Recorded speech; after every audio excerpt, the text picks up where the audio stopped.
Yan, magandang hapon. Dito ako ngayon mag-aabang sa ating biniling na na inumin ng mga taong walang ginawa kundi paglibangan. Yan po, ay inaantay pa yung deliver, nandun pa. Ayan, welcome to my vlog. Kaya magbablog muna ako dito sa aming lugar. Ito po ang lugar namin. Ayan, guys. Dito po sa mga ang gaganda ng ukay-ukay niya, oh. Mga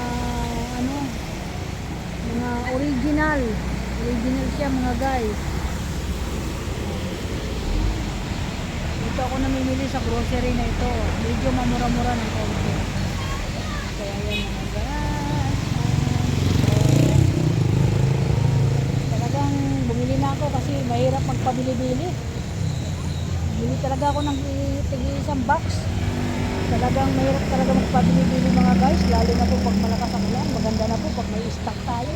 Para hindi po tayo maubusan ng stock.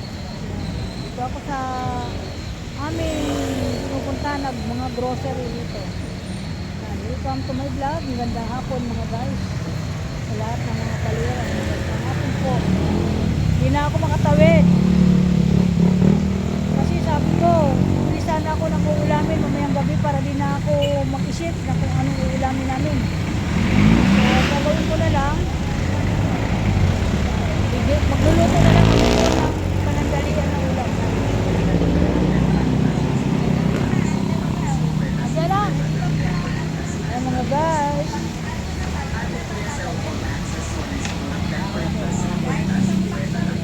Maglibang muna tayo. Layo na pinaradahan ng truck kasi marami dito nakaparada, mga guys. Kaya may nahirapan sila magparada. Wala pang impairment natin. Mabili na yung ating mga inumin. Umpisa na magiging mabili. Kaya mag-stock na tayo, mga guys, para hindi tayo maabutan ng pagtatakas. Paninda.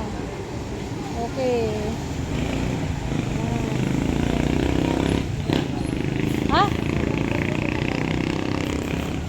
Nauna pala yung mga iba. Ayan.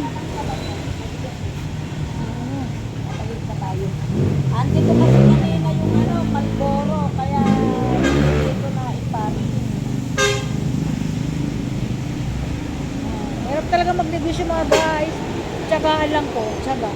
Kailangan matyaga tayo sa ating mga ginagawa para tayo ang mabuhay ng marangal. Hindi tayo.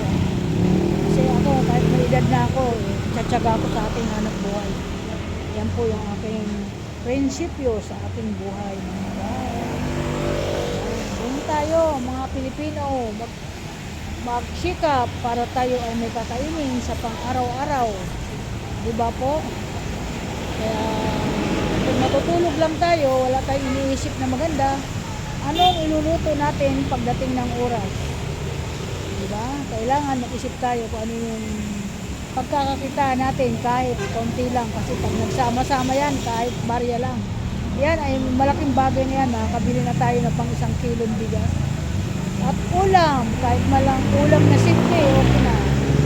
Diba po? Kaya thank you so much. Bye-bye. Ingat sa lahat. Ulan na rin dito. Kaya medyo mabagal ang ating pag-usad sa ating mga